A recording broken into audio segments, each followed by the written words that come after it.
this idea, this philosophy he follows, which is called the fourth turning, I think it is.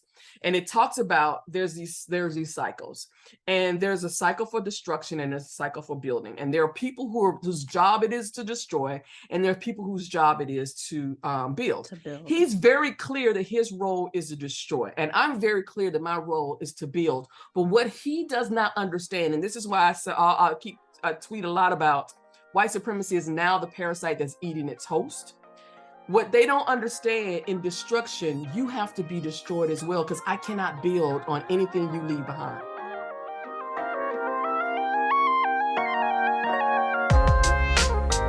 Hey loved ones, welcome to NEKKID Conversations, a space for you and I to meditate, strategize, and dream of the tools needed to transform into radical selves. I'm your host, Martissa Williams, free being, radical wayshorer, and liberation doula. My purpose is to support the collective on our journey to deeper joy, sweeter justice, and fulfilling presence. So are you ready to step into your most liberated life yet?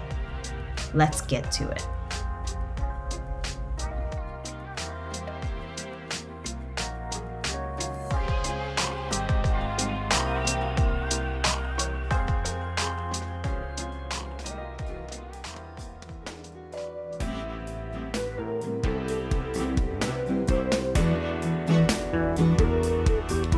Hi friends. Over the past year, it has become abundantly clear that our world and our communities are in desperate need of some healing.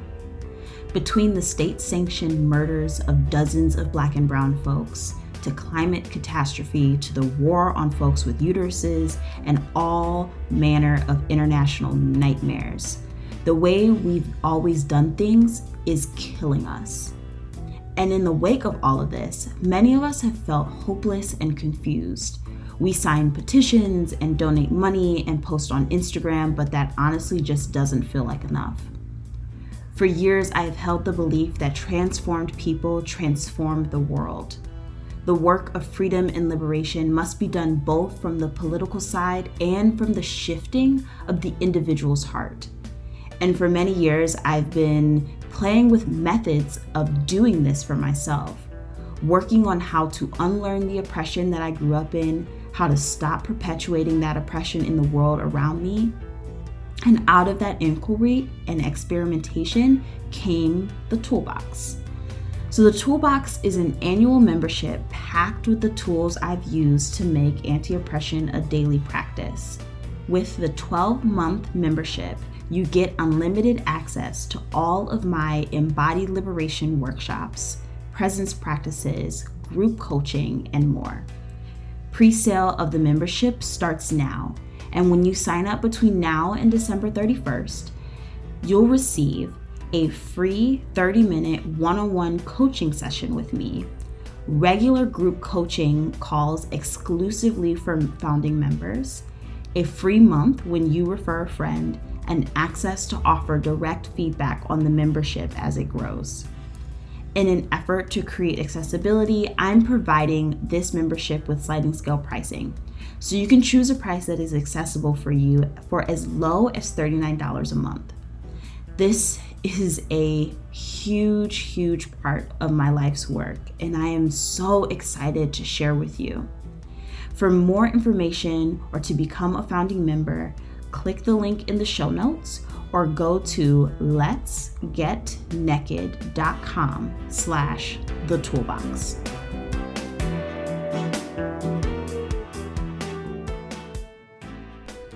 Welcome back to NEKKID Conversations, dear ones. This week, we'll be talking to Kim Crayton. She is an anti-racist economist that is dedicated to building a future that is supremacy, coercion, discrimination, and exploitation free. All caps. Formerly known for #CauseAScene, she used her platform to call out harm and the facade of inclusion, often consulting with tech companies that were experiencing challenges when it came to ensuring the welcoming and psychological safety of their work environment. After years of the status quo, Kim has shifted. She's no longer putting out fires and instead ready to focus her time and efforts on moving forward. Having worked many years as an educator, she decided to become the mentor she wished she had. Using her own lived experience to guide her, Kim has been actively working to build businesses that model profit without oppression by sharing knowledge and helping others develop skills in ways that accommodate the masses. In doing so, Kim is laying the foundation for a future that is hopeful, authentic, and strategic in action. She has written a book that is coming out this season titled Profit Without Oppression, a Blueprint for Building an Anti-Racist Organization. All links for those books are in the show notes. So let's talk about what we talk about in this episode. Kim talks about being led to Los Angeles and how her work is moving her here, and how Spirit told her that her work is moving her here. We talk about the problem with being Black and fully yourself, the symbiosis of destruction and building, how money will not save you. We talk about defining whiteness and about how being Black is always considered a monolith. We also talk about the issue with corporate diversity inclusion programs. And we talk about how we need to be paying Black women. We talk about moving past the binary, her book, Profit Without Oppression, operationalizing your values, and so much more. What I love about this conversation with Kim is that it is the honest to goodness Black ass truth. We're just talking about our experiences as Black women in this world, as liberation workers. And it's raw, it's truthful, it's honest. That may be confronting for some, but I invite you to listen with an open ear and an open heart, and to learn something new about the Black experience that maybe you're not privy to in your body, depending on where your positionality is. So I hope you enjoy this episode, and I will see you on the other side.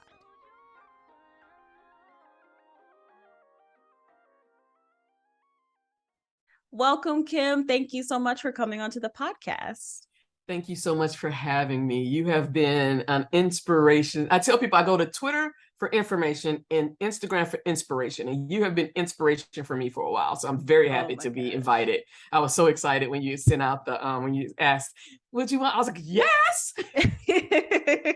I'm so glad. I know. I feel like we've been like internet friends for a while, and it's nice to like be able to like sit across from you virtually and like actually have a conversation. So I'm super excited to have this conversation with you. Yes. Okay, so I ask all my guests the same question to start off, and that's what made you you.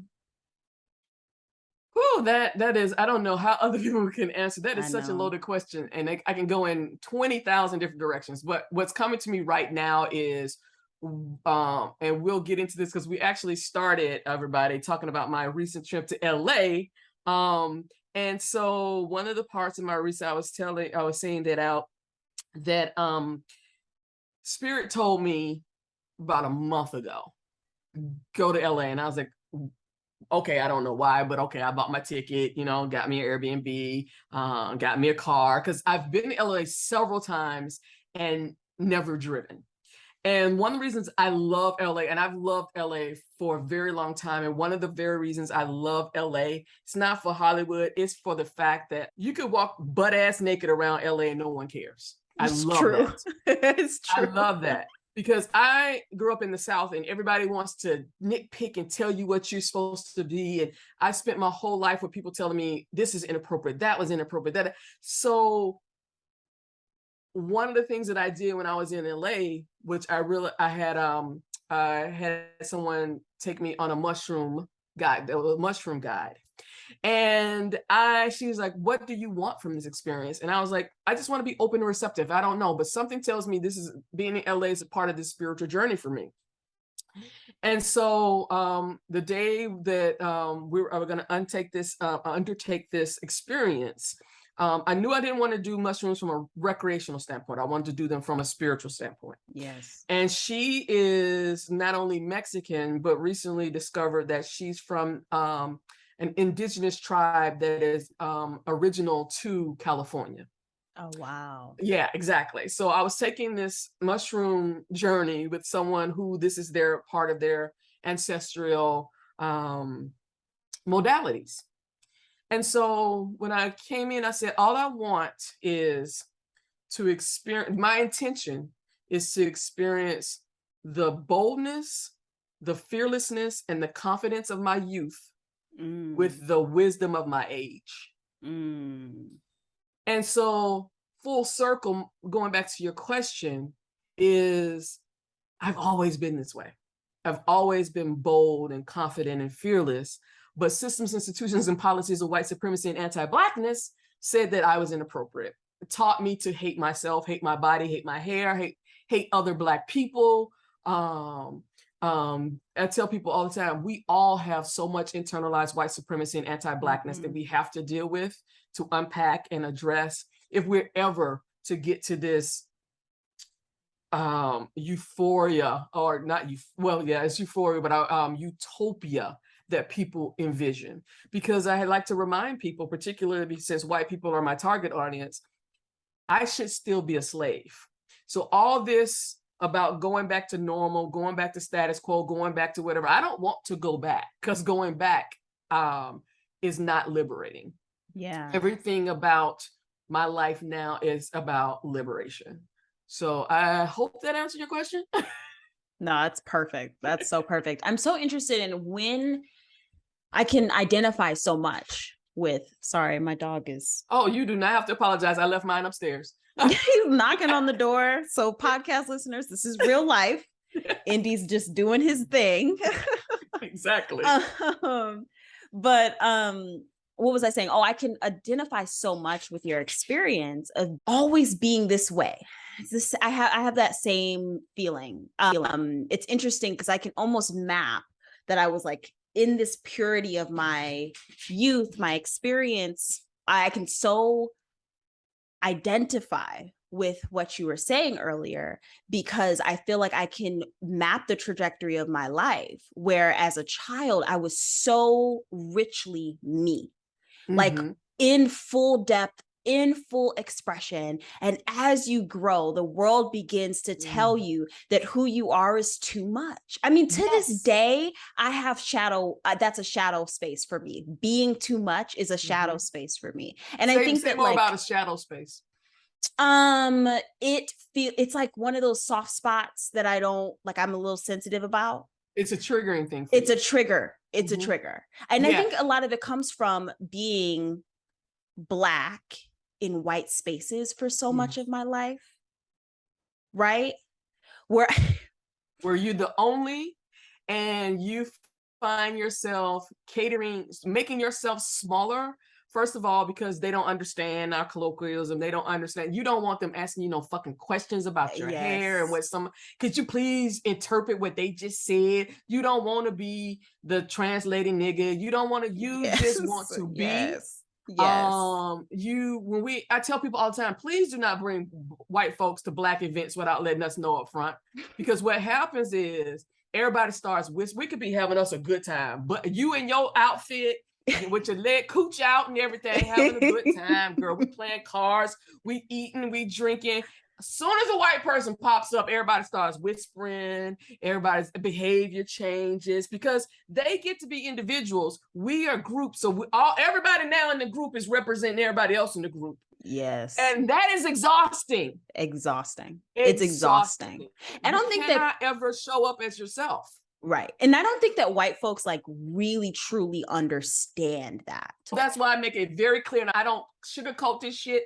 I don't cover it up. I'm no longer responsible for their feelings. Manage your own damn feelings. Get your shit together, because you need to understand, particularly all these people like, oh, I can't be racist because I have Black friends. Baby boo, let me tell you, your Black friends know more about you than you know about them, because they have to manage your feelings when it comes to their lived experience. So they do not tell you. If any white person thinks that your Black friend, your Black wife, your Black husband, your Black whatever has given you the full lowdown on their experience, you are delusional. Yeah. And I think also the piece about that is because I know in my experience, right? I got a lot of white folks in my world, have always had a lot of white folks in my world, close and dear to me.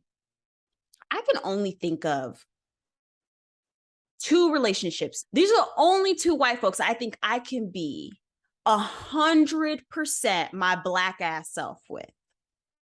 And then I'm going to challenge you though. Are you really okay? So first of all, the fact that you spent your whole life in white spaces and you can only think of 2 should let white folks know something. That right there should be all you need to know. Right. And secondly, if you're able to, and this is why I firmly believe that white folks who have Black and brown babies, if you don't have them in social connection with other Black and brown folks, you're committing child abuse.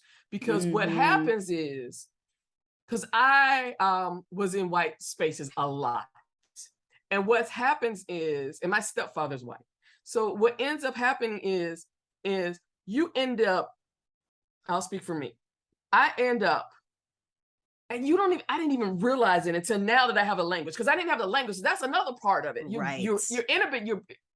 You're participating in the behavior that you didn't sign up for. You don't quite understand. It doesn't feel good, but you don't have the language or the understanding to know what's going on. So that's how white supremacy thrives. It's so insidious. It's so blind. It's so invisible. Yes. You don't see it. So it's like you don't, in my most vulnerable moments, when I've shared that with white people, it has always come back to bite me in the ass. So I learned I can only go so far. I give them, if I'm upset, I give them enough information so they can get the cursory, but I don't talk about that it triggered this thing that has something to do with ancestral stuff. I don't talk about this thing that it triggered because then it becomes less about me and all about them trying to understand. Or if I say something, their feelings hurt, so now they're crying. Oh, I'm so, like the whole, if one more person tweets or comments on anybody's post on any social platform, white people, do not look at Black and brown stories when we're being honest about our stories. And I'm so sorry.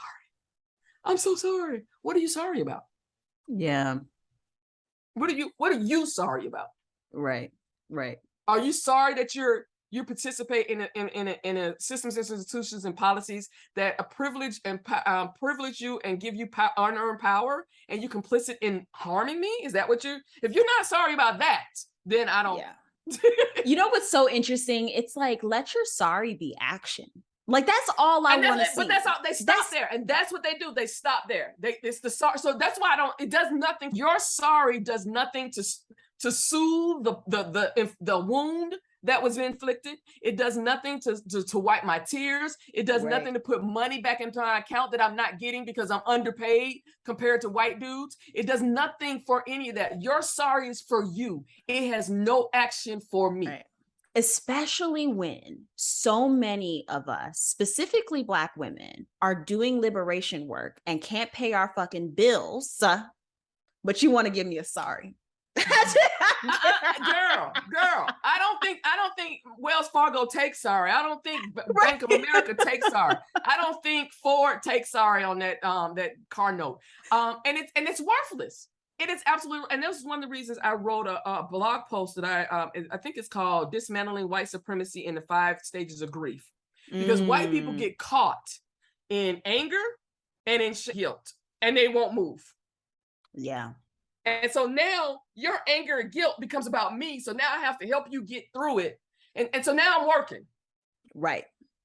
And so I like that you put it's liberation work. I was just editing my book and I talked about any work that we really need to change, so the book is Profit Without Oppression, a blueprint for building an anti-racist organization. And it's built on the fundamental economic theory that I'm developing that says, because people always want to talk about, oh, capitalism is evil. And I'm like, bullshit. Capitalism is a theory. If you look at it, it is a theory that says private ownership of business. That's it. How we've implemented it is what's problematic. Just like there is white supremacy in communism, Marxism, socialism. All these systems that y'all trying to get us to, they all rooted in white supremacy and anti-blackness. So unless you're talking about decolonizing that shit, I don't want to have nothing to do with it. It's not just about capitalism. So I was like, oh, okay. Since that's if I don't believe that capitalism is the issue, if I don't believe that having a profitable business is the issue, what is the problem? So it made me think, what do I want to experience? I want to experience a supremacy-free, a coercion-free, a discrimination-free, and an exploitation-free economy, society. That is what I want. So if your sorry does not get me there, you can keep it. Right. And I think that that's where it's like the performative nature, specifically of social media and activism on social media from our white brethren and sisterin and folks. That like, that's one of the pieces that I created the toolbox was from that space where I was like, I'm tired of looking at people say I'm sorry, post really good think pieces, got all the right language to talk about it, but and get paid for it. And get paid for it. And get paid for it. And that are not their own. Right. And get more followers because it's, oh, you're so down. Yes, you're so down. Yes. You're so woke. Yet, you get it. There's no, like, where is the action? Where is the shift? Because, like, I'm like, your language is a starting point, but it is the very tippy top of the damn iceberg. Okay, so I'm going to challenge you because you said your language. It's not their language. It's appropriated language. And this is why I no longer recommend white fragility. Robin DiAngelo gave them a language for them to adopt. They adopted the language of oppression. And she gave them no action steps of what to do. So now they use it as a weapon against the people who are oppressed. So they now know the language of whiteness, of, oh my God. And so when something, it's just my white fragility. If you don't get the fuck out of here with that, I don't want to hear that.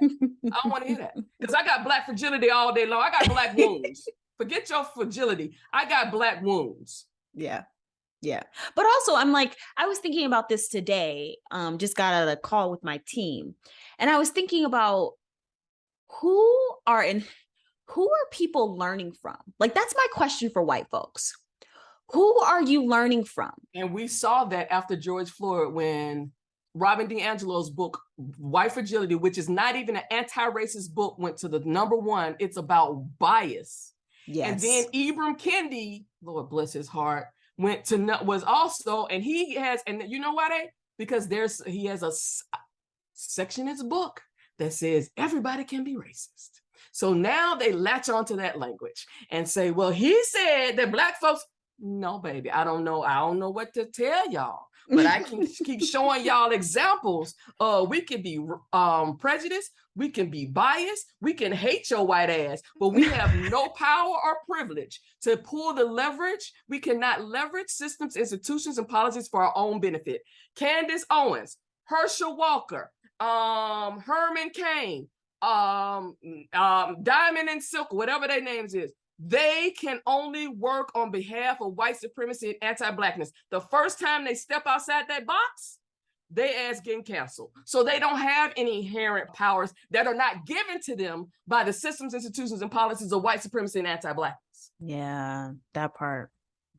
So Kendi fucked all that up for me, because as soon as I read it, because I was doing it we were doing it as a book club, reading for my old podcast. And I've explained to them, and again, my target audience is white folks. So I explained to them at the beginning, because it was in the introduction. So I was like, all right, folks, I see something coming up, but I'm gonna have an open mind. We're gonna take this journey. And when I got to that chapter, I was like, Lord have mercy. And I had to break down all of that, because I need to know the folks who was following me, this ain't what we follow. Right.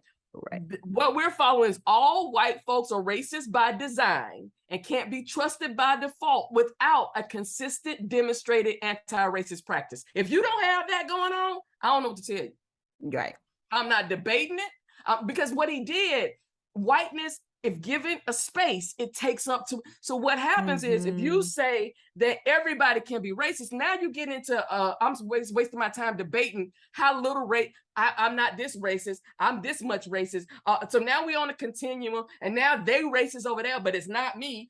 I ain't doing all that. I'm going to engage with all white people that you're all racist. Why? Because at some point you have a decision. You're going to be faced with a decision to prioritize your whiteness over my well-being. And history shows you will prioritize that whiteness over my well-being. I don't have those same choices. I think that's the key piece about you will prioritize your whiteness over my well-being is really like at the crux of it. Because even in those intimate relationships, those friendships, those partnerships that Black folks have with white folks, you will see that come out if they have not done their own anti-racist work. And that's why to me it's abuse. And that's why I commend you if you have at least two white folks that you can be totally honest with, because most Black folks or brown people in relationship with white people do not have that. Yeah. When did you come into when did your language begin to develop around this work? Okay, so this is why I'm so different. I love Trump. I love me some Trump because if it wasn't for his ass, no one would be listening to me. True facts. This is when Trump came out. So I see it as a I see it as a symbiotic relationship. I can look at him and see him and say, from the spiritual practice, we're all the same, right? We're all energy. He and I are exactly the same. He just manifests as a white, petulant child, and I am a Black, empowered woman, right? So, but what I see is the lessons I can learn from him.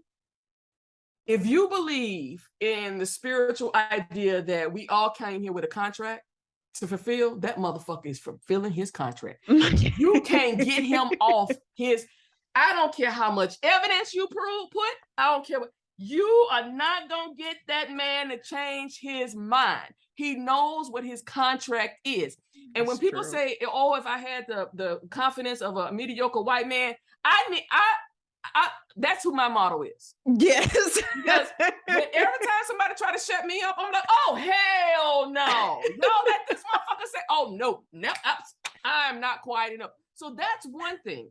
But it's also a symbiotic relationship when I look at the Marjorie Taylor Greens, when I look at the Boberts, when I look at the Mike Gates, when I look at the Mitch McConnells, when I look at all of them, if it weren't for them, I wouldn't be doing this work. This work wouldn't be elevated. So every time they show their ass, I get more attention. So it's a symbiotic relationship. And so recently I saw this person who has been researching Steve Bannon, and they talked about how this is another thing. What white people think is genius and novel, and I just laugh because I'm like, y'all, so the bar is so low for y'all. It's just absolutely fucking ridiculous. So they were talking about Steve Bannon, but they were talking about this idea, this philosophy he follows, which is called the fourth turning, I think it is. And it talks about there's these cycles, and there's a cycle for destruction and a cycle for building. And there are people whose job it is to destroy, and there are people whose job it is to build. He's very clear that his role is to destroy, and I'm very clear that my role is to build. But what he does not understand, and this is why I tweet a lot about white supremacy is now the parasite that's eating its host. What they don't understand, in destruction, you have to be destroyed as well, because I cannot build on anything you leave behind.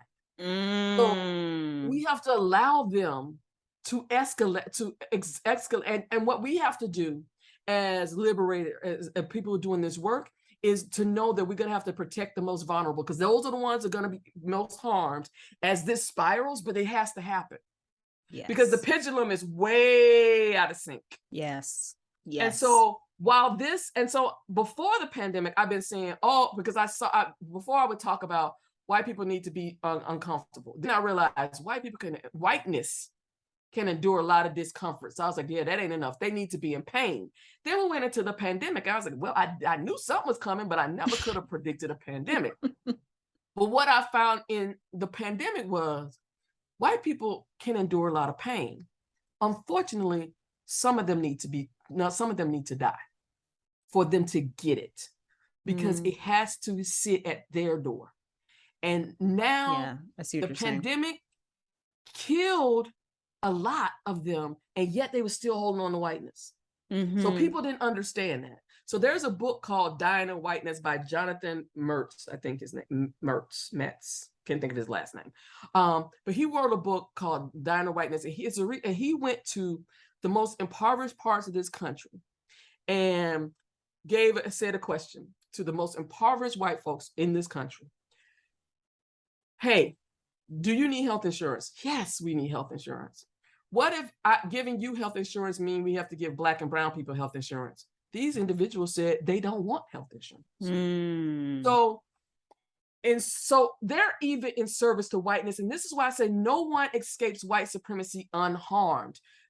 For white people to be in allegiance to white supremacy so that they can benefit from the unearned privileges and powers, they too are not free. They too are. That's why they're mediocre.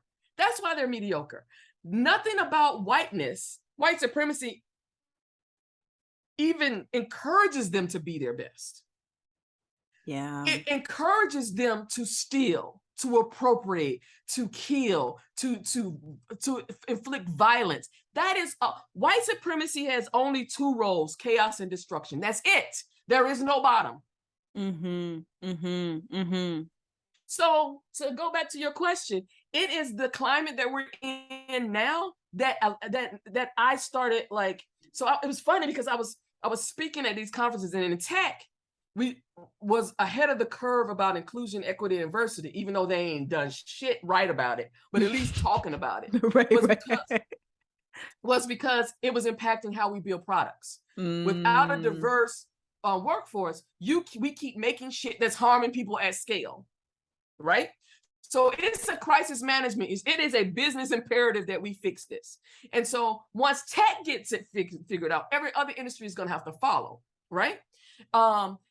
But what it was funny for me was I was just getting so frustrated, going back to your whole, people wanted me to speak, but no one wanted to pay me. You wanted me to travel all over the world, and I was not going to be your happy nigga that you was going to put up and say, oh, this is my diversity number, and I can't pay my bills. Okay. That was happened. So in 2000, so I was doing that since 2016. I started talking. The end of 2017, I was frustrated. I was pissed. I had been traveling all the world. Bank account wasn't doing anything. I was thinking about literally giving up my house and my car because I had $30 in my account. And I was on the chatting with a friend. And I was like, you know what? I don't give a fuck anymore. I just want to fuck shit up. I just want to be a disruptor in 2018. Because we were talking about what our goals were.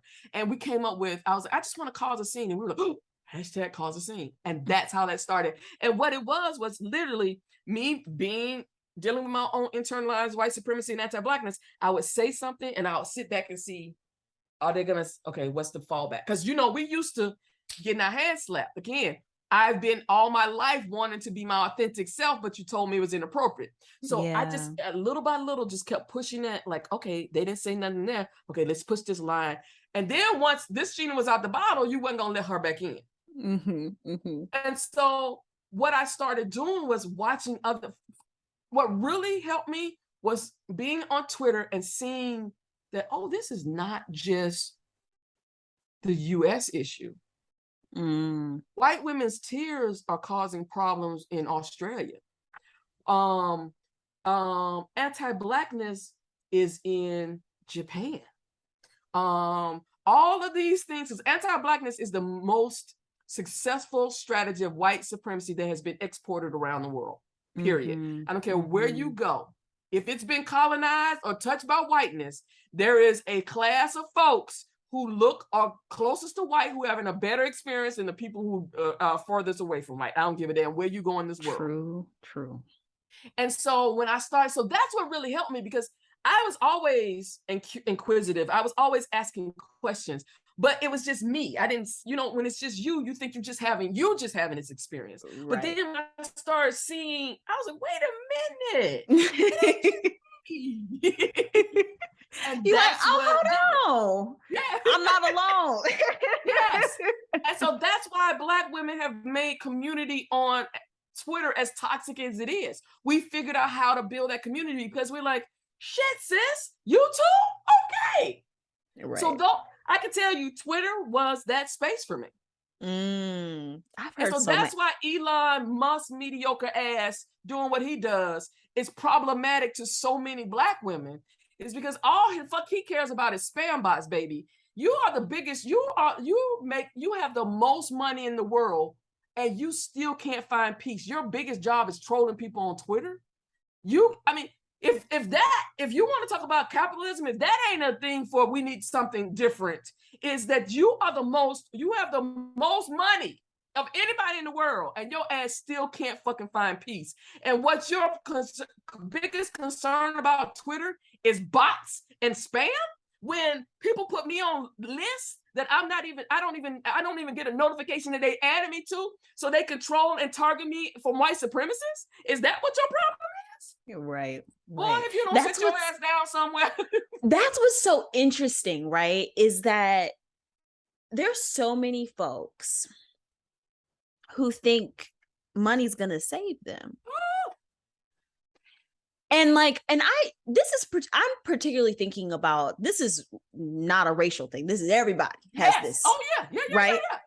Yeah. At a certain level, if you're in poverty, or you're like, let's say not even poverty, we don't even talk about it. If you're in want of money, wherever level you are, once you get that satisfied, money ain't, now that make you happy once you get, oh shit, I ain't got to worry about. Now that makes you happy. Yes. When your survival is no longer in question, that makes you happy, right? Yes. That solves a lot of damn problems. Having money, I learned a term recently, it's called time affluence. People who have time. That's why Profit Without Oppression came to me, because after George Floyd killing, a billionaire was looking to give money to anti-racist organizations. And I was like, dude, y'all just started using this word. Ain't no damn anti-racist organizations in tech. And so he was like, if I gave you this money, what could you use it? And he gave me the space in a pandemic when I wasn't bringing any income to fucking think. Yes. Profit Without Oppression came because I had the time to think. Yes. But beyond that, if your money is not in service to something else, if it's just about getting more, that's a whole nother trajectory. That time affluence thing is so big. I mean, I recently quit my job in marketing. I was a project manager in a marketing agency. That's what I've done when I've worked for other people. And I quit it. I'd only been there a few months, quit the job because it was encroaching on my mental health. First and foremost. I made good money, cool, but you cannot pay me enough for my mental health, okay? And that's the one thing people don't realize, particularly for people from marginalized and vulnerable communities. When you're talking about a $10,000 raise and less versus $10,000 versus my mental health, unless I'm in desperate need of that $10,000, I'm gonna take the other option because that's been our whole lives, and we like, it ain't worth it. No, I think that we're really, it's shifting so much. How we're thinking about money it's got to shift, because I don't think that money is the issue. The issue is how we're thinking about it, where we're putting our faith, and also it, because money is just a tool. It's just a faith. It's just a collective agreement. Rocks. Back in the day, it was cows. Back in the day, it is just an exchange of value. Yes. It is just a collective agreement. Yes. We had a collective agreement that this piece of paper was going to mean this. Yes. Which tells me that our how we see the collective is the root of the problem. Well, I'm going to challenge that and say it's because we don't see the collective. You're using um um um social justice words. You're using collective. There is no collective in whiteness. It's all about the individual. Yeah. So that's another thing that I realized. We weren't defining the words, the same word, the same way. And so I was like, oh, when I say this word, this is what I mean. Now I'm seeing you mean something totally different by this word. Yeah, there almost needs to be a dictionary. Like, that's in my book. I got a glossary, baby. Oh, great! We love that. Yes, baby. Because every time I start a talk, I say let's define terms. So that I say, and it's because I don't care how you define these terms in other places, but in this space, this is what this means. So when I say it, you know what I'm talking about. So we're all on. Because again, it goes back to when people talk about code of conducts and all that. If you don't have a code of conduct that explains, that highlights, that tells what harassment is, it cannot be enforced properly, because somebody may think harassment is when I've told you to stop, don't talk to me again. And somebody is on the other extreme. As long as I didn't penetrate you, we're not in. That's a whole. So we need to define those terms in this community. This is what this term means. We all in agreement? All right, now we're in agreement. We can move forward. If not, you cannot hold people accountable. Right. So again, so like you're saying, you're using language that you feel good. Whiteness knows nothing about what you just said. Right. And I want to tease on, you keep using the words, which I'm clocking because I think it's important, especially since a lot of the people who listen to this podcast are white. When you're speaking about, you'll sometimes say whiteness doesn't know, or white folks don't know, right? Talk to me more about that. Because I'm glad you brought that up. Okay, because they're white folks, white people get to be individuals. Black folks, brown folks, we are always seen as a group. We're reflecting. I'm representing my community. That's not unequal. I can't talk about that as, and again, definitions. A one to many is not an equal. I can't measure that. So as a business strategist, I can't measure that. So I talk about whiteness and blackness. So, and also I'm not talking about individual people, because I don't want to get in, again, that goes with that conversation about are all white people are racist or not. Right. I'm not getting to a conversation about an individual's behavior, because that's a distraction. Right. So what I want to talk about is whiteness as a construct that was created to privilege and give unearned power to people who are closest to looking like Eastern Europeans, this fake thing of eugenics of Aryans, and all that is what whiteness is. Now, when I go back to capitalism, Adam Smith, who people say is the grandfather of economics, talked about, well, his book, Wealth of Nations, came out in 1776. What else happened in 1776? Independence, the United States independence. So Benjamin Franklin, Thomas Jefferson, they all knew about Adam Smith's work. That's what our system is built off of, or derived from. Adam Smith was an abolitionist. But they couldn't do that because we had to create an economic system that justified slavery and then annihilation of indigenous people. Right. That's how so it's not, so people want to act like, oh, we just got here. No. There were some very specific decisions that got us here. That's why, again, capitalism is not the problem. It is a theory. It is as practice that is the problem. So going back to the whiteness thing, individual white people think, I don't hate individual white. I don't know. I only have very few. I tell people I have 5 white friends, because y'all too much to deal with. Y'all, it's a lot of work having white people friends, because even these, and I know these people care about me. I know these people will protect me, but I also know, and they know, and if you're not willing to acknowledge this, you cannot be close to me, period, because I don't trust you. But they also know that they at some point will come up with a decision where they have to prioritize. Is it prioritizing their whiteness or their well-being? And unfortunately, they will prioritize their whiteness. Mm-hmm. So what they learned to do is recognize it when it happens, figure out what they learn from it and how to make amends. Yeah. If you're not willing to do that, I don't give a fuck the sorry does nothing for me. It don't do shit. So that's why I talk about, because it's not equal because if I'm an individual, I'm superior. Again, I'm trying to get supremacy out of it. Trying to remove supremacy. So it's whiteness, blackness. It's white folks, not individual white people. Yeah. Yeah. And I think that's because we come from a culture of collective, of community. There is no community in whiteness. So I can't compare it. It's like, and so people keep trying to do this. And I'm like, mathematically, it's not a problem that is equal. It's not apples to apples. So I have to figure out how to make it as an equitable equation as possible. But even in that, I know that whiteness still has the advantage. Yeah. Yeah. Yeah. It's interesting because I think that, white folks can get really caught up in having conversations with Black folks when we're speaking about white folks or whiteness, like I have so many times I have seen people react to me, like even if they don't say anything, I've seen the reaction, in their bodies. Give me an example. I'm trying to think of a specific example.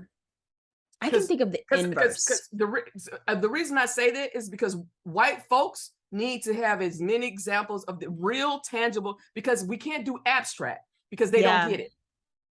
Yeah. One thing that what is coming to mind as I'm talking to you is thinking about a couple white men in my world that I appreciate and love. Both of them have said to me, one of the reasons why I love your work is because you're so compassionate. And I appreciate that. That's awesome. What I'm afraid is behind that word is because I have spent a lot of time trying to use language that is not perceived as antagonistic. And so again, I got to do all this extra fucking work so that they're comfortable, so that you're comfortable, your message, so that they don't shut down when I'm speaking. Yes, and that's that. And so now I'm going to go back to what I was talking about before, when you said you have these two white people that one's biracial and then a white woman, because that's what we normally do. That's what we've been taught to do. We have to modulate our tone. We have to figure out the right words. When I can just say sis, blah, blah, blah, blah, blah, blah, blah to you, right. I got to put it through a white translator. Right. I don't do that. I don't code switch anymore. I don't do, if you can't handle all this unique, beautiful, educated, informed, because that's one reason that white people they can't discount me. They can't come at me and say because I got shitload of research. I just throw goddamn articles at their ass. Here, you want that? Take it. Right. Because I know they ain't gonna read it. You just was trying to, but you got the wrong one. Research is I do that for a living. Right. And I say nothing if I don't have a lived experience about it. That part. And so that right there is where you're theorizing. I'm not theorizing. It comes from my lived experience. So what I would no longer do is temp down any emotion that I have. And that's why I share it on Twitter when I'm upset, because I want to model that for people. Yeah. Because there are times I'm an angry Black woman, but most of the time they do think I'm not. I'm being assertive. Yeah. I'm determined. All these things. But angry white woman is what you fall back on, because that allows you, because if I'm angry now, because in the word anger, you get to defend yourself. And anything you do is justified at this point. There's two things that are coming up for me as you're speaking about anger. One, I just read Audre Lorde's essay about anger, and damn, I can't remember the name. Damn it. I'm going to link it in the show notes so that I'm going to link it in the show notes because it's really, really good. And another piece, and it's just essentially about how like Black female anger or Black woman or femme anger is so important, and it's not destructive, but it is liberatory. Yes. But I also want to speak to how we can't do shit in whiteness. Like, we can't be ourselves at all in whiteness. And specifically, I'm always read as angry. Yes. And I will say, I am always read as angry. And the strongest part of that has come from my Black elders, female elders, who molded me to try and tamp it down, because it's a survival. For survival. Exactly. Absolutely. It's the same thing when my grandmother let my cousin, who was younger than me, who was a male, stay outside longer at night than me. I had to, and I didn't understand that. Now I understand it as an adult. She was protecting me because there are people out there who would target me as a Black girl. Right. But she didn't articulate that. Right. Right. I know. I think about that too. I'm like, when I have kids, how am I going to articulate some of this stuff to them? Right. Like, I want them to truly understand that I'm not basing it in fear. Okay. So as an educator, this is what you're just honest. So you start it. It can't be a conversation that happens when they're 16 and they're rebelling against you. Right. It has to be a conversation that starts from the beginning. When they first start asking questions, you're being honest. Yes. This is why this colorblind shit is problematic. Yes. Because you have Black kids who brought up to see no color. And when they get in the real world, when all there are dictated by color, they don't understand. They are being wounded, and they have no idea what's going on. They can't understand it. They can't process it. And for me, it's as simple as saying, "Oh, that's their white shit, baby. Yeah. Don't worry about it. That's their white shit." So let me break that down to you. Right.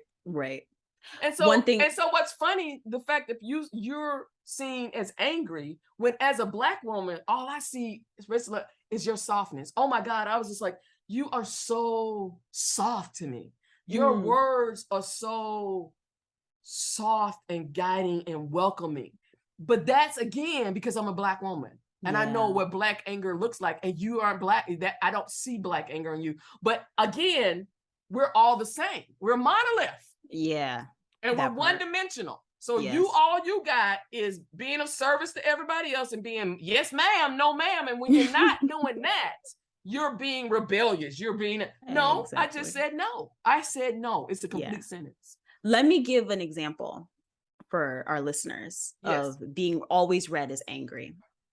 In one of my recent marketing agency jobs, I was having a conversation with a coworker who let me know that she had a conversation with another coworker, which the phone chain shit is bullshit, but that's neither here nor there. That coworker had an issue with me, came to her. Because I need to know white, Black, because you're leaving out white. Yes. All white women. Okay, so and then you had to put that in there. All white women. That's a whole another thing. So go ahead. Situation. So now I need that information, but go ahead. Yes. So, the person that she's speaking to me. Two white women were talking. One of them let me know. Exactly. I'm sorry. The two white women are talking.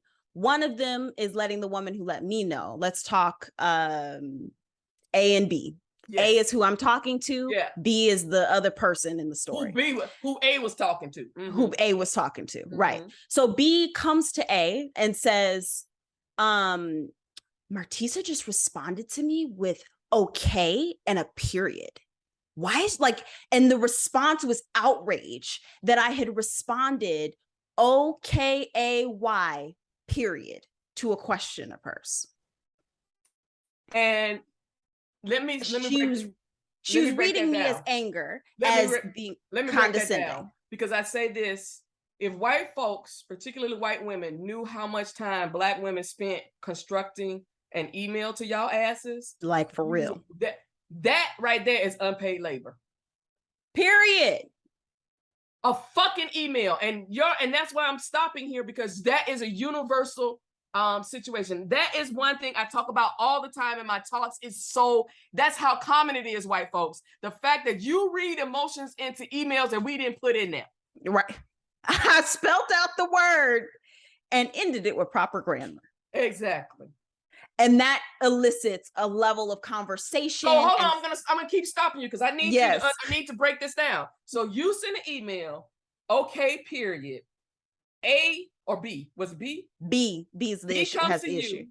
B comes to you. No, A comes to me. Sorry. Oh, A comes to you because B has the issue. B has talked to A, and so A comes to you. So right there, they've been working in the background. See, this is what I need white people. This is the reason I'm doing this. I need white people to understand how much treachery y'all do in the background. All right, it's a fucking email, and so now it necessitates a conversation, and so now A comes to you.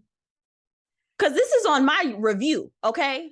Oh, shit. Now that's a whole this is on my level. Review. That's a whole nother level. That the team feels like I'm not a team player or that I am condescending. That was the word that was in my review. So, and so you responded with okay. No. So this is a separate conversation that was used as backup to justify on my review there being a note that I'm condescending. Okay, so so stop. Now I got more pictures. So what I want to do is take whiteness along on the ride of how much work this is. So that's why I'm stopping you. Please. So you do an email. Okay, you're done. You've gone about your business. Right. A and B are having a conversation. You just bopping along. You could be having a great day. You could have had great sex that morning. You just happy, glowing, all kinds of shit. And all of a sudden, A wants to come tell you some shit that B said. Right. And it's about an email that you have absolutely no way to defend. There is nothing you can do that's going to defend it. So this is months later. Okay, so you keep adding shit. Okay, wait a minute. This is months. Oh yeah, sorry, I didn't even give you the whole picture. This is months later in a review conversation. So this is like a really bad. This is like being okay. So now the situation is worse. So now this is you had great sex. You in Paris. You done had great sex that morning. You looking at the Eiffel Tower and somebody all of a sudden comes back and just clothes hanger you in your throat. And you just like, what the fuck? Exactly. Oh yeah, you remember that shit you did months ago?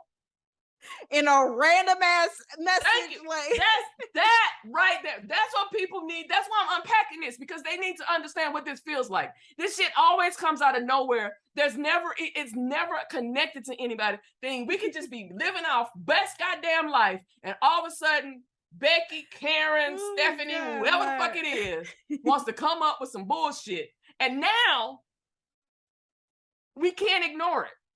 Now we've been brought into something that we have no control over. We did not start, and now we have to defend ourselves. Yeah.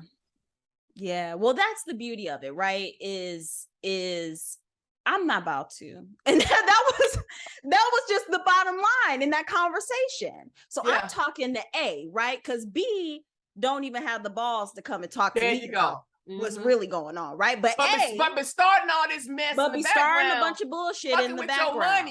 Fucking with your money. Okay. But don't have the could be my livelihood. The balls to come and tell you shit.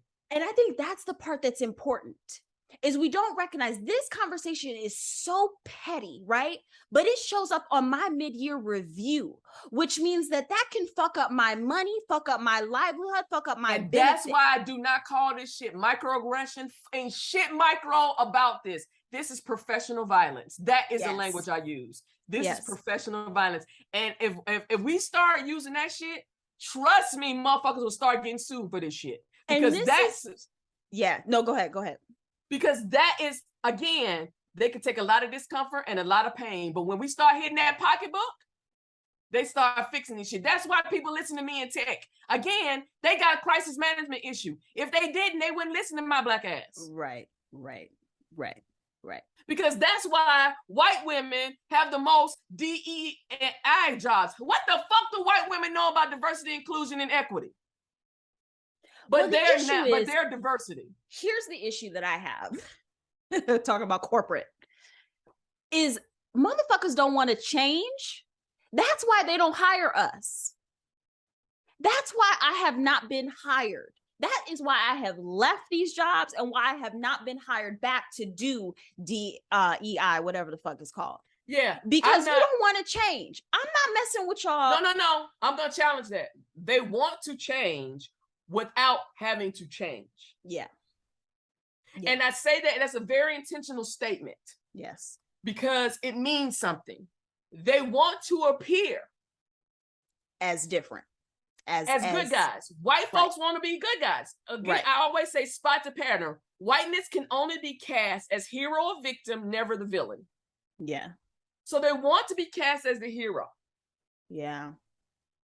But when I get in there and say, like, I do not like when people call me a DE&I specialist, because I'm not.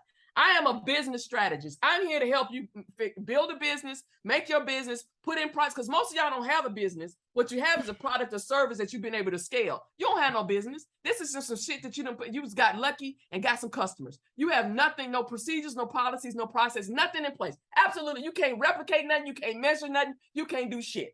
You don't know where your money going. You don't know none of this shit. And so what happens is it's a crisis management issue. So I try to come in and I'm like, oh, okay, I can't do that work because you have no diversity, inclusion, and equity. Right. How am I supposed to make it happen? Exactly. How am I supposed to make your business not be a crisis issue when you don't have any of the tools I need to make that so? And I don't even trust you to go get them tools. I don't even trust you when you have the tools not to harm the tool. Right. That's a good ass clients point. who I literally tell them, you are not allowed to hire until I tell you to. Yeah. I don't trust you. I do not trust Black and brown people in this organization right now. Yeah. You got work to do. So that's what I meant by they want change without having to change. And that's what I have seen both of the companies that I think of that I've worked for, who that was like a big piece for them, right? They wanted DEI work. They don't know what the hell that means. But could not keep Black folks. They don't know what it means. They don't know what it means. And so I told her, I had one of my friends said, oh, there's a friend of mine who wants to get in DE&I. And when you talk to her, I was like, yeah, I can give her 20 minutes of my time. I'm going to talk to her. And so she told me a little story. She's a nonprofit. And when she finished, I had a note. I said, my note said, first of all, leave nonprofit. And if you're going to be doing this work, leave nonprofit, go for profit, and get your damn money. Because you did the same shit you dealing with and ain't getting paid. You can go on and get with that shit and get paid. So go on and get your money if this is what the fuck you want. And number two, you good if you understand that you ain't making a change. If you can live with that, you go right ahead. Because I'm convinced that's why I'm doing what I'm doing. I'm building systems, institutions, and policies that are rooted in supremacy-free, coercion-free, discrimination-free, and exploitation-free. Because I am now convinced you cannot dismantle this shit. It is designed what it is. You cannot tear it apart. You cannot destroy it. You cannot repair it because it's not broken. It is as performing and operating as it's designed. So and so I started 2 years ago saying, I'm no longer putting old wine in new wineskins. Mm-hmm. Going back to Audre Lorde, the master's tools will never dismantle the master's house. I am no longer putting my resources, my energy in that bullshit. Y'all can play in that shit if you want to. I'm going to be over here creating what I want to fucking see. I'm going to be over here creating the models that I want people to learn, to practice, to follow.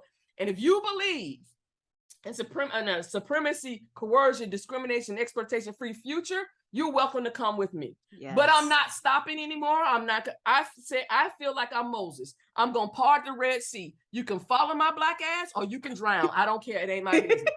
Yes. That needs to be the title of this episode. You can follow my Black ass or you can drown. There you go. And so it is. And so it is. That is such a mood. That is such a freaking mood. And that is where, and that's I'm not doing that because that's designed to distract. Yeah. Because as an educator, my philosophy was stop doing that. This is why you're going to stop doing that. And this is what you're going to get in return. I can never get out of stop doing that. And this is what you're going to stop because it's always, it's revolving. So what do you mean? Okay. I've done that work long enough. I've created enough free fucking content for y'all. You come in at ABC level, That's where you are. I need to be over here, doing dissertations and doc studies. Right. So we're going to be over here. Right. Right. And that's what a lot of Black women are going to have to make a decision for themselves. Where they fall on this. Are you still, because somebody got to do their work. It ain't for me. I'm not in, I can't do that. That's why Black people are not my target audience. And let me explain why that is. I recognize that I am educating the oppressor while also processing my own oppression. Black folks, it is processing their oppression, processing my oppression. We can never get shit done. Yeah. Never get shit done. Because it's too much space holding it needs to have. I need to hold too much space and the work doesn't get done. Yeah. Because we have to be healed to do this. Yeah. Yeah. Yeah. And so it's all for when I deal with whiteness, it's classroom management. This is my classroom. These are my rules. You either come in and sit your ass down and do what I fucking say, or you get the fuck out. That's it. That's that simple. Right. I don't have to invest in whiteness. I don't have to coddle whiteness. I don't have to do none of that. I don't have to modulate this is how the fuck I'm showing up. You either accept the invitation to come in or you don't. You either follow or you drown. I don't know what to do. Yeah. That part. For Black folks, I know I can't be that. That's why I know that I am the fear of many professional Black women. They do not like me. They block me. And I get it, and I don't take it. No, I'm going to tell you why. Talk to me about this. I don't take it personally because going back to what we said before, we're considered a group. So my behavior is a reflection on them. And so if AB was sat in on my talk, trust me, AB was going to come back to work and ask you, so what you think about what Kim said? Did you think she was right? So how do you think I'm racist? It becomes a whole fucking thing. Right. So now they're looking for you to behave like me so they can now justify the shit they done did. That part. So I get it. Black women, this is why desegregation did not work. It was a failed experiment. We had to have the experiment though, so whiteness can say, so we can tell these motherfuckers, okay, we tried this shit, it ain't working. And this is your bullshit. We tried it for years, it ain't working. Right. So we had to have that. But this is why desegregation did not work, because desegregation was not about accommodation, it was about assimilation. We lost community because we assimilated into whiteness. Yes. And that's why it's all about, oh, I don't see color and and we're all the same and No. And this is why the status quo is bullshit. The status quo is whiteness. This is why when people say fair, what the fuck is fair? Fair is the person, it's fair to who? Who got to decide what fair was? Somebody in power, it wasn't me. Yes. And so the reason I can say what the fuck I say and do what the fuck I do, because as you can, and this is, I'm not tamping down, I'm not being humble. No one thinks about this shit as much as I think about this shit that I know of. Right. Nobody I know can come toe to toe and talk to me about this shit like I can talk about it. So unless you can come, and also white people, you're not my equal, you're not my peers. Because from the day I had to walk out my house, I've been told, just like your Black ass, that we had to do 110%. You are not my fucking equal. You are not my fucking equal. For me to be in the do you know what it takes for me to be in the fucking room? And so one of the things I do for white men, so they can see, go look at your goddamn CV and resume. How many of them jobs that you weren't qualified for, but you got? Every fucking job on my resume, I'm overqualified for. Over. That's keyword. Overqualified. So we're not. No, I don't treat you as my equal. I'm gonna respect you, but you're not my equal. And this is not about me being superior to you. These are fucking facts. Yeah, we're not starting at the same place. Black women have the most degrees because we had to get this fucking paper so that you can look at I have over $300,000 goddamn dollars in student loan debt because of this shit. Right. Because you need a paper to think that I'm credible. You need a paper. Shit. Right. Because you keep moving the damn line. Right. So I didn't get this degree for y'all. Y'all better be, I don't got this degree. Y'all better be happy I got this degree because I wanted to learn how to build businesses like I wanted to do this shit. Yeah. Yeah. I think it's so interesting because I feel like I went, I did the whole thing. I'm like, you couldn't catch me back in nobody's school. Oh God, I am a straight research nerd. Oh I love God. that. I love that for you. I really do. I really love that for you. Not how they do school, because that's some bullshit. Some bullshit. How again, it's rooted in white supremacy. Yes. So yes, there's so many invisible barriers to getting your doctorate that I didn't recognize until I got with other Black women. They were like, "Oh yeah, let me walk you through this." Because even my chair, he was a white dude. He don't understand my struggle. Yeah. I think I'm at that point where, because when I went to school for gender studies and business.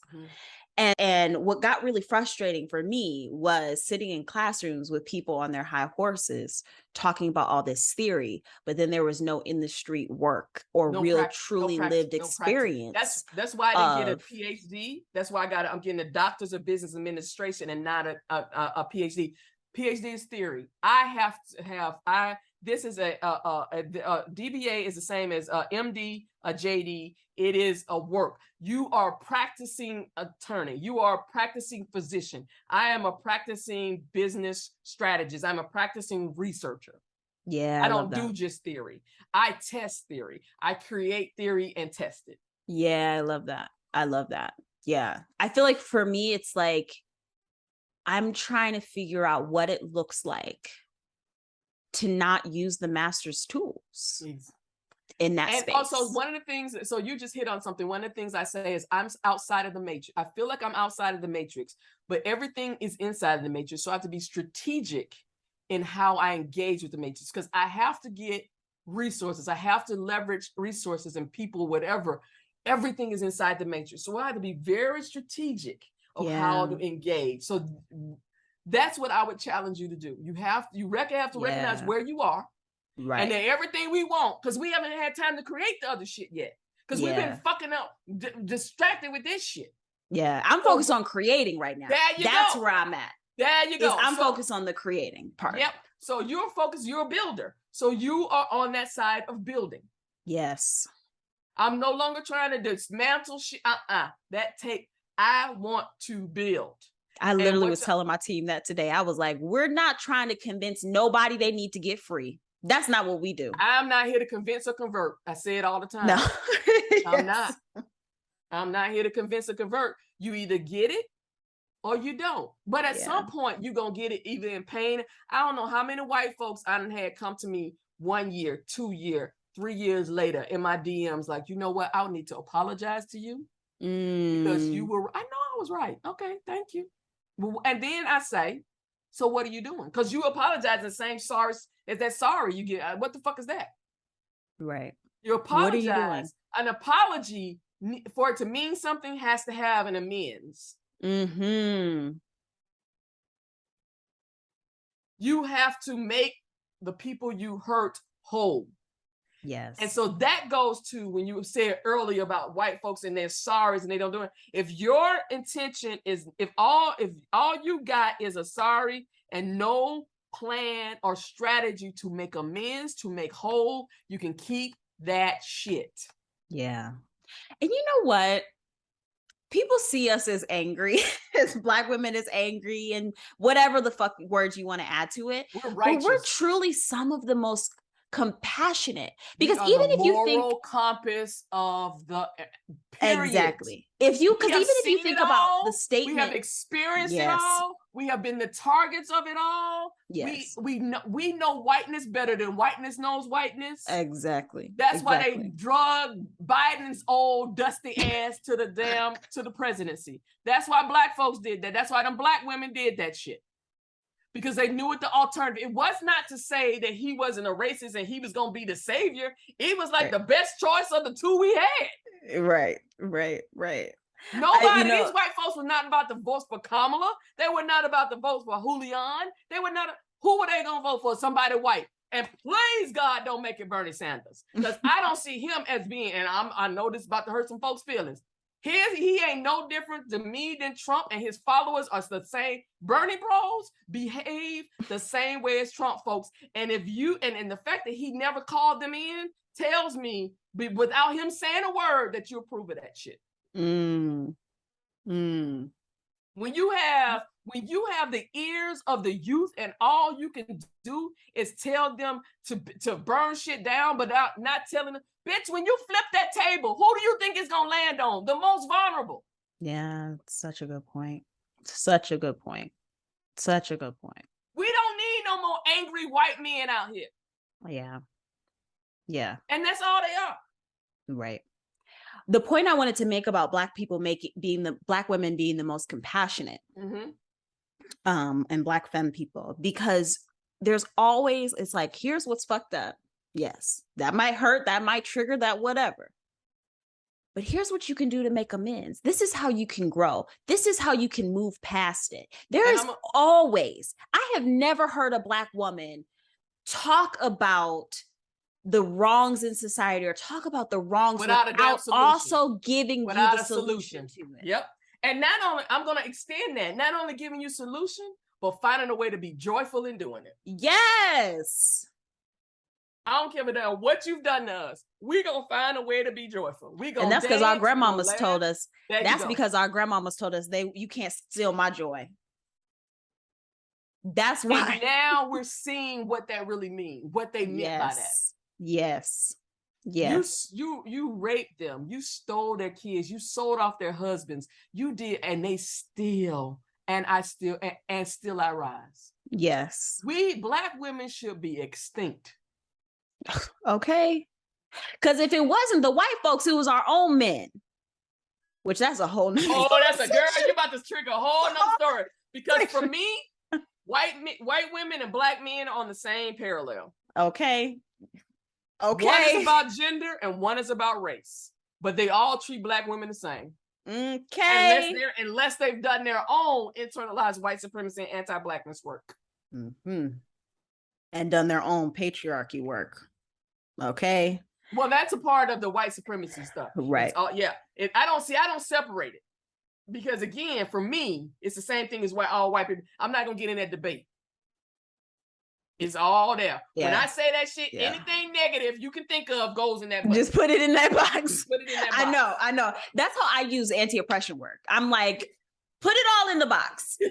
Because I'm not about to sit here and play with you. Exactly. I ain't about to number it. I ain't about to organize. I ain't about to catalog it. I ain't about to do none of that. Because to do that harms us. Exactly. We don't do that. We don't do this work without inflicting our own harm on ourselves. That's the part that. Oh my God! I just had this vision. I'm very good at these.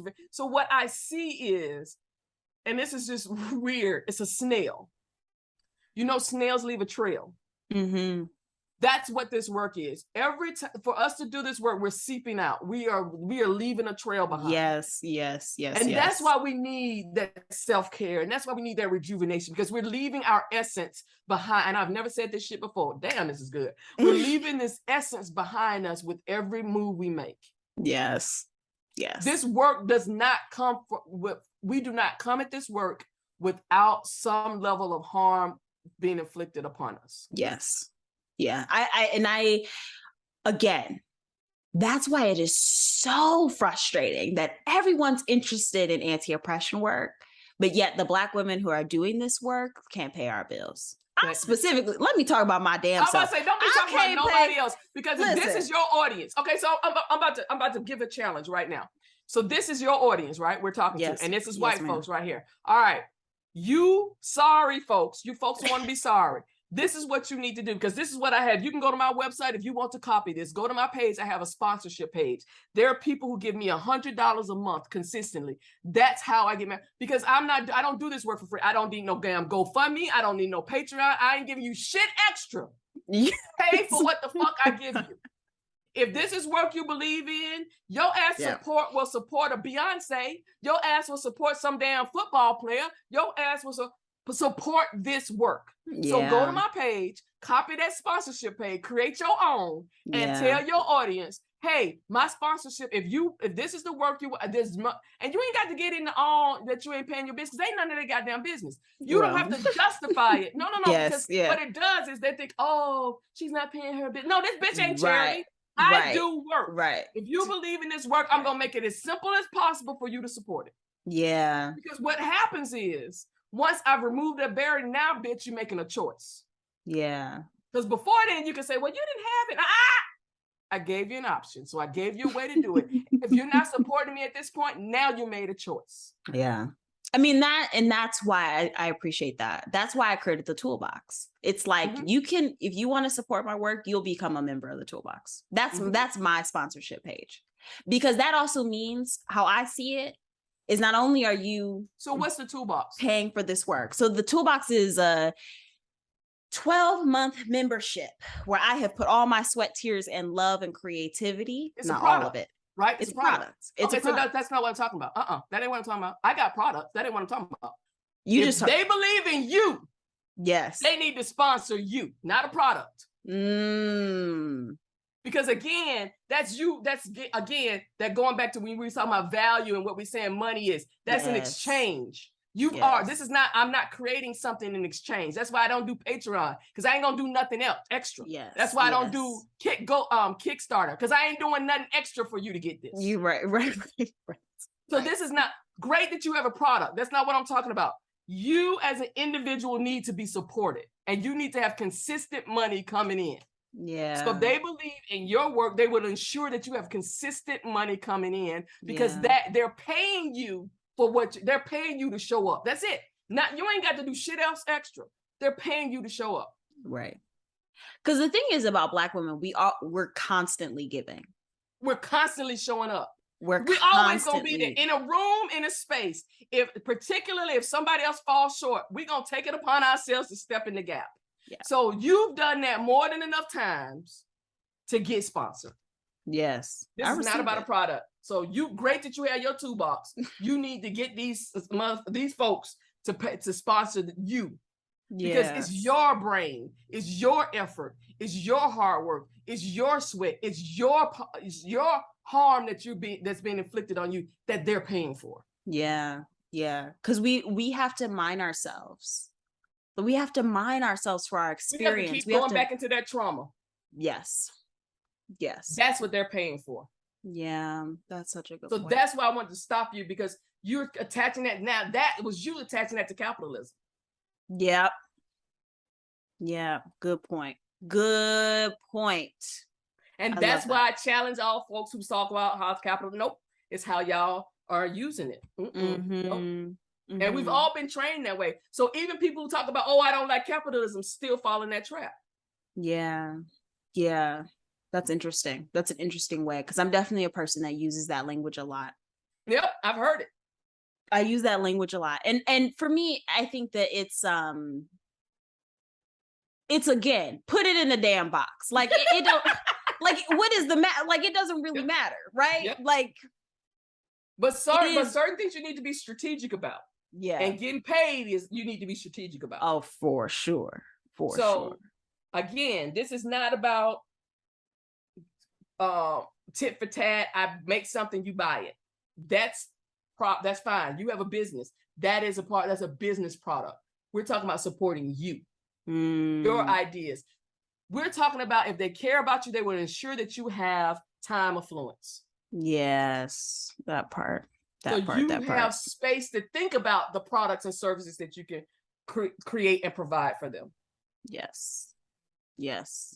Because right now, we're creating service and product. We're creating stuff for this work, and we have we are mining from a empty well. There's nothing in there. Damn, and it's damn good, even from an empty well. That's why they ain't our peers. That's why they ain't our equals. Because we can make what they say, $1 out of 15 cents. Okay. Oh my goodness. Good Lord. So think about how great your shit would be if you had rest. Think about how great the shit would be if you had time to think deeply about a problem. And not just surface, because you got to get a product out. You got to get something because your bill's getting paid. Yeah. That, I mean, and I've talked about this on Instagram before, but that is, to me, the true definition of justice. Mm-hmm. The true definition of justice to me means that everybody has access to their joy, to their rest, to their peace. That's liberation. That's liberation. Yep. And we didn't say shit about money. No. Again, going back to Musk, those three things he does not have. Mm-hmm. It has all the damn money in the world. Yeah. It's not all it's cracked up to be. And I recognize that was so crystal clear for me moving to LA. Say more. That was so crystal clear. You know what it was? Is that I was in Mexico. Because, you know, Mexico. In Mexico for 4 weeks, I had felt the most abundant that I ever felt in my life. Because I had the time, I could do what I wanted when I wanted, how I wanted to. You looked so happy when you were there. Oh, God, like I was just free. You want to talk about free? I felt free. I didn't fear for my safety. Yep. It was nice to be let's talk about that just for a second. Yes. That's why I have to live in the chocolate city. I need to see niggas just going to the gas station, because even when I'm overseas, it's exhausting because I'm always having to be on hyper fucking alert. It's only when I come home can I breathe. Yeah. But go ahead. And the reason I keep bringing this up is I need your audience to understand the labor. Yes. So this is not about, again, it's not about a product. Yes. So I felt that in Mexico. And then coming to LA, moving to LA, because I was in New York before that. And walking around and seeing, first of all, you just use the traffic. Everybody talk about LA traffic, right? The cars are like crazy expensive cars. You got your Tessies, you got your Bentleys, you got your I ain't never seen so many Teslas in my life. Okay, that's half the cars on the road these days. Yes. And only in California. Only. I have never seen that anywhere else. Because in Atlanta, that's a luxury. That is Teslas are very, because we don't have charging stations. It's very So go ahead. So, but you get in the car, everybody's trying to run you down. That Bentley is so stressed out, so overwhelmed, about to bust you across the road, trying to make a right from a left turn, from the left damn lane. Like, you know, baby, unreasonable, because I just got back, and I was like, does y'all not know what that white dotted line? Okay. I really, for a week, I was like, are these lanes smaller? What is the? Then I see a bus on it, and I was like, well, no, it ain't smaller. What? They don't know how to drive out here. But my point is that if the traffic here is a speck on how the mental health, the happiness and the joy and the peace factor is. It's a reflection. It is a reflection of that, right? You got all the monies, you drive into your 2 whatever million house, which out here really ain't even that much, because you know. Exactly. That's but like, you know, and you go into your corporate job and you live in beautiful sunny LA, but people are unhappy. Yes. People are all trying to be something they're not. The only people that I have seen that's not like that is the people who are from LA. The natives, different. That's a whole different story. But most people here are transplants. You know? Yeah. And like, I didn't forgot what my original point was. It don't matter. That was good. You said something. You were talking about I was asked you to say more talking about Elon Musk. No, you were talking about LA and just the energy of it and because we're talking about unhappy, you know. Yes. We're talking about that Elon Musk factor. It's not, I mean, yes, we need to get our needs met, right? And I'm grateful. You know, I'm talking about can't pay my bills. I'm blessed and highly favored. Yes. But like, we need to get our needs met. That's important. But also we got to recognize that we can get our needs met not sucking on the tit of girl, you don't use a term I use. I would like, get off the tit. Get off the teat, baby. Tit or teat, whatever you want to say. Potato, potato. Yes. We can get our needs met. It's about being visionary. It's about being creative. It's about being in community.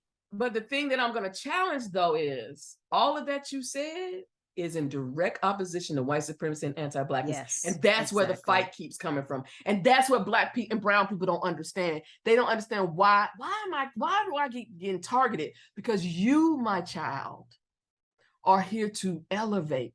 White supremacy is only designed for a chaos and destruction.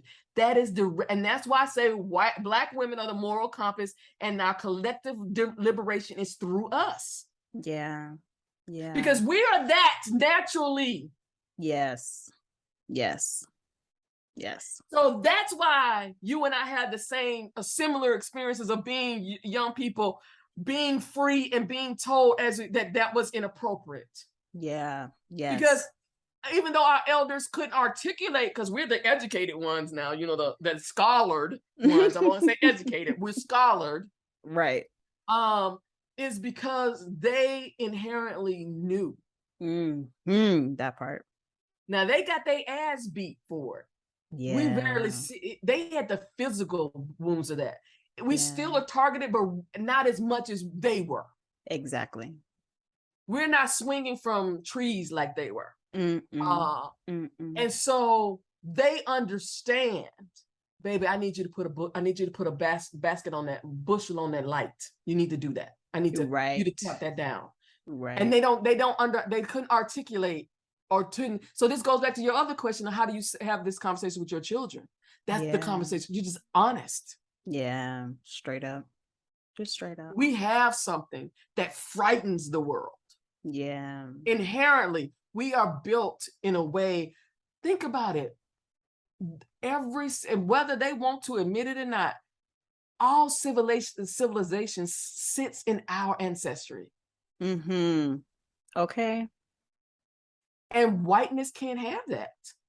That's why the CRT. That's why after the Civil War, what is it? The Dixie, the Wives of the Confederates or something, whatever the damn group was. They took over the books on the United States. Yes. Misinformation started long before now. Yes.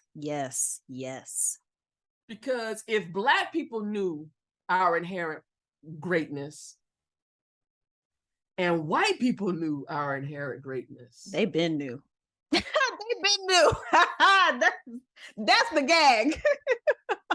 and I'm gonna tell you, I say all the time, white supremacy was designed because whiteness would be extinct if it were not. Yeah. It cannot do anything that is not taking from others.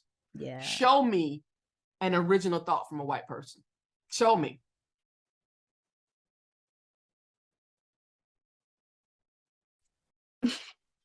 If we go back to history, we talk about Galileo. No, Egyptians and shit were doing that. So show me. Yeah. And I get it. And so that's why I can extend whiteness a lot of grace. I don't give a fuck, but I can extend it a lot of grace. Yeah. I don't want the excuses, but I can extend you some grace because I understand. Yeah. Your whole life you've been told you're great, and you're now for the first time seeing. I wouldn't want to be a white man for shit right now, because for the first time you're seeing that you are actually mediocre and unremarkable, and that must be a mind fuck. Yeah. So I can extend you some grace, but I don't want to hear your voice. Especially because, like, again, I think that like the models we're creating is beyond the binary of greatness and mediocre, right? It's important for us to recognize and call out in this moment so we can recognize where we're not playing on equal playing fields and where the oppression has occurred. Because the reason whiteness flourishes is because it lives in the binary. It thrives in the binary. We live in nuance. Whiteness doesn't understand nuance. It does not. And so it has to be called out, and so that there's understanding. Yes. But I want people to understand that we are actually talking about moving beyond. Yes. We don't live in the binaries. This is a transcendent. And so gender non-conforming folks, all that is not. Only reason Black communities are poor or have challenges with that is because of Christianity. I'm just gonna be honest with that. And that's white supremacy. There you go. Because the church, the Bible was used to justify the enslavement of Black folks, period. So I get it, but that's not who we are. We come from communities that were, as indigenous people, 2 and 3 spirits. We are not binary individuals. We do not come from So again, this is why desegregation didn't work, because we can't come as our, when you have assimilate, it's a binary. You can't come as yourself. That's why there's hair issues. That's why my friend just got a damn job right now and she has to wear a wig because she has purple hair. In 2022. That's wild. And nothing about her job has shit to do with her hair. Right. But that's the binary. That's also, so let me give you another example so white folks can see what I'm talking about. School. I was an educator. All y'all who strive, first of all, I have no extra joy or excitement or what for gifted students. These are people who just learn how to take a test. They cannot function, and if you give them an essay question, they don't know what the hell they're doing. They can't comprehend just like rest of them. So they have just excelled because they know how to pick 1 out of 4 answers, period. Because when I had conversations with these people, when I was like, God damn, y'all can't think y'all way out of goddamn bag. All right. So school is set up the way it is. Think about the GPA. How does having a GPA benefit students? How? It doesn't. What it does is allows the systems, institutions, and policies of education to codify you. It makes it easy for them to categorize you. It makes their paperwork easier. It makes it easier for the systems, institutions, and policies. You having a 3.0 or 2.0 means absolutely nothing in the real damn world. What it does is makes a binary system easier to function. That part. But they sold us on the false value or the false narrative of that, which leads to why you have a whole testing industry, why you have folks going to jail for trying to for bribing to get their kids in schools, why you have all of these things happening, and why I left education. Too many people are profiting off the system not working. Yes. But then that's what I used to say. I used to say the system is broken, and now I recognize the system is not broken. People are profiting off a system that was designed to work the way it is. Because our system is designed to create problems that it can then create corporations to fix and then sell us. Because if we cared about education, we wouldn't be funding it the way it was. We wouldn't have all schools will be funded at the same rate. Okay. Because it wouldn't be based on your housing. It wouldn't be. You gave a shit about education. You gave a shit about every student getting what your little white kid got in this private school. Yes. Or in this public school that is operated like a private school because they got a budget of a private school. Right. Where schools in the same county, but in Black and brown areas, are Title I. They get no. Mm-hmm.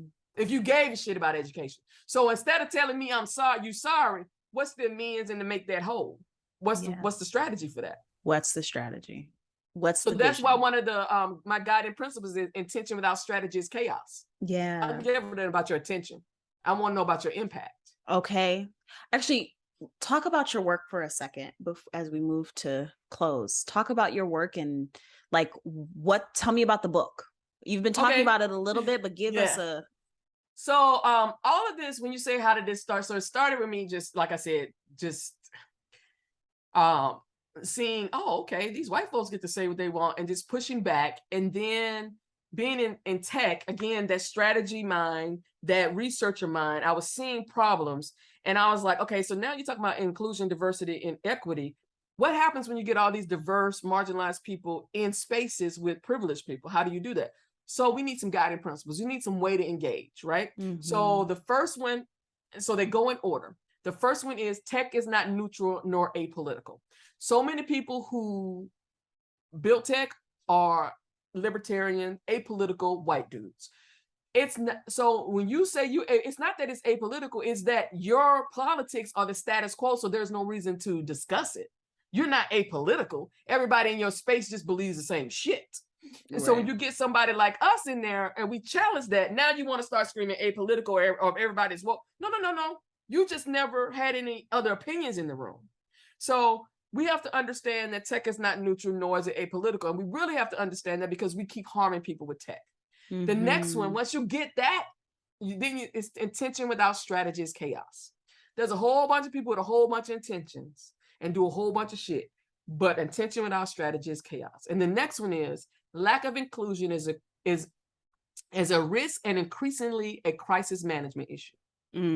You see how many people we see get their ass fired because they done did some bullshit on the weekend. Do you know how you get fired in the park on the weekend?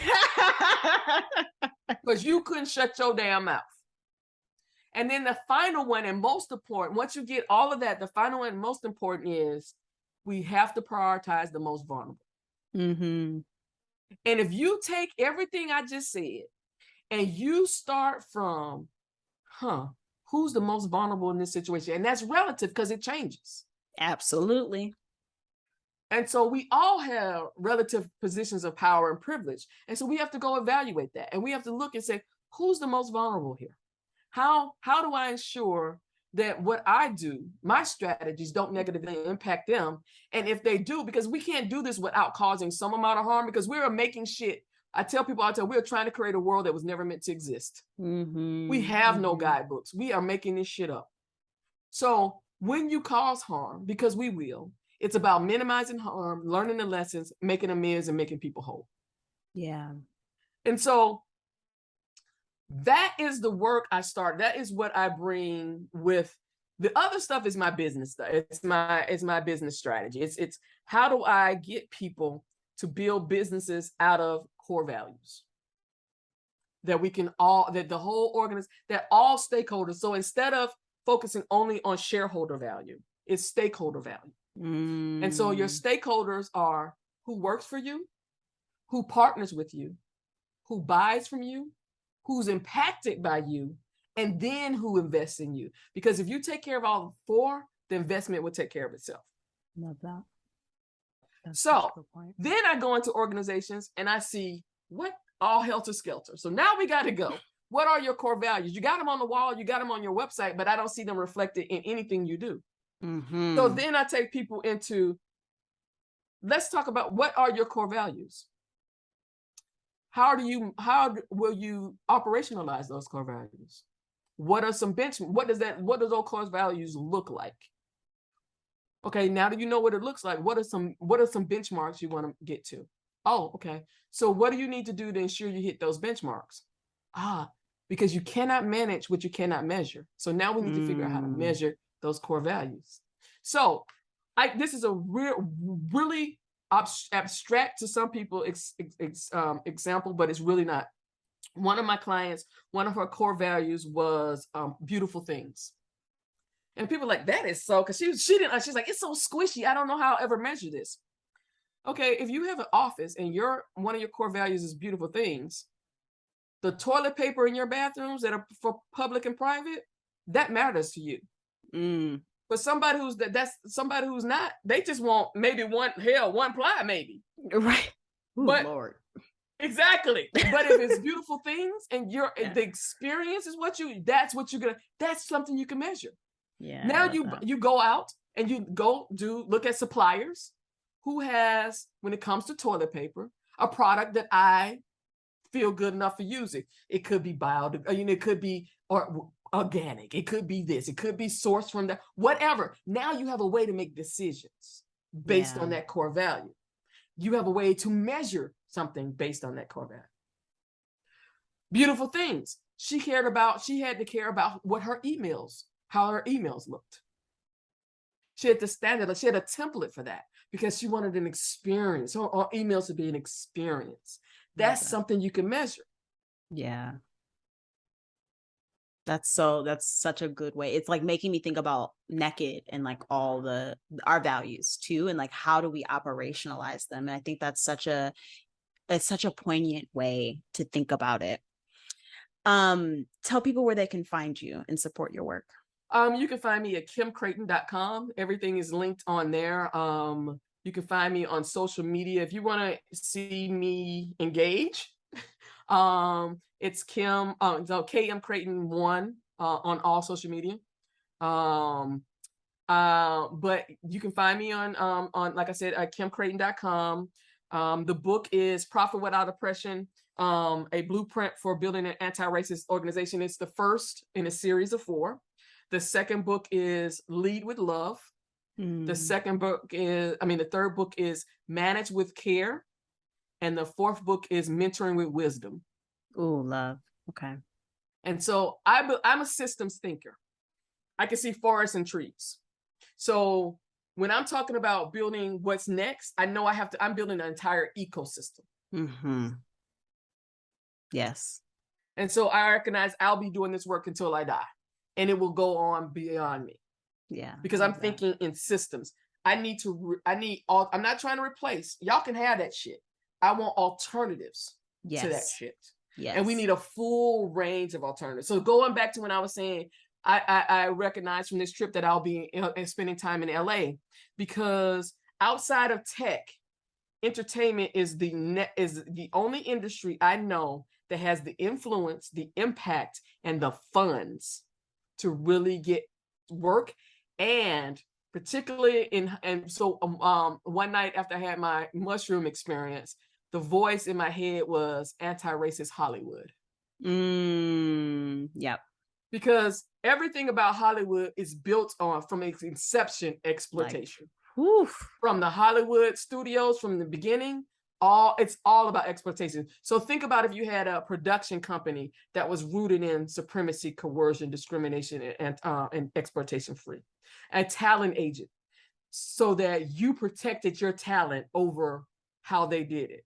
No, my she's not going to work in there. These are the environment she needs to work. There can be no alcohol around her, or whatever the case may be, or him, or it's not putting these people out to the wolves. Think about if SAG leaned into supremacy-free, coercion-free, discrimination-free, and exploitation-free, and think about the impact they would have on the communities they're supposed to support. This is why I don't by default, when people are like, oh, unions will no hell, every union we have is rooted in white supremacy and anti-blackness. Every last one of them has white members having a better experience than their Black and brown members. So unions, and again, that's why I say, don't talk to me about no socialism. I don't want to hear that shit, because it's still rooted in white supremacy and anti-blackness. And if you want to be a politician or whatever, you think you're progressive and your progressive agenda is not rooted in anti-racism, you're not progressive. Medicare for all is not progressive. That's the middle of the damn road. Everybody wants Medicare insurance now. That ain't no damn progressive ass stance. Right. You want to be progressive in 2022 and beyond, you have to have an anti-racist agenda. Yes. Because race is at the root of all of it. Yeah, I love that. I love that. What's lighting you up right now? Being right in this moment, being in community with you, because you're the future. Thank you. As a Gen Xer, we were the first generation to push against what baby boomers thought would make them successful. Mm-hmm. We were the first generation to realize there wasn't going to be no Social Security for us. There wasn't going to be no pensions for us. We were already latchkey kids, so we were already on our own. Right. And so to see this generation of young Black women articulate what I'm just learning to articulate in my 50s, that's what lights me up. I am my ancestors' greatest dream. You are my greatest dream. I love that. Thank you so much. I mean, I just think about what you'll be at my age. Ooh. Exactly. Hey. Exactly. Because particularly, they are not lying. When you hit 50, you have no more fucks to give. So think about what you're learning right now, coupled with the no more fucks to give. I'm about to be a problem. Okay. Baby, they think your ass angry now.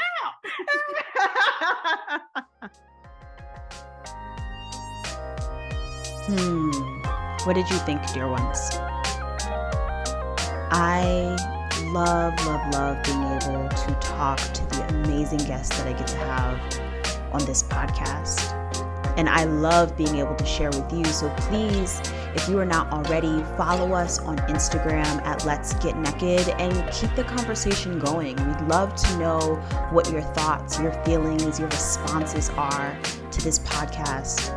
So please keep this conversation going.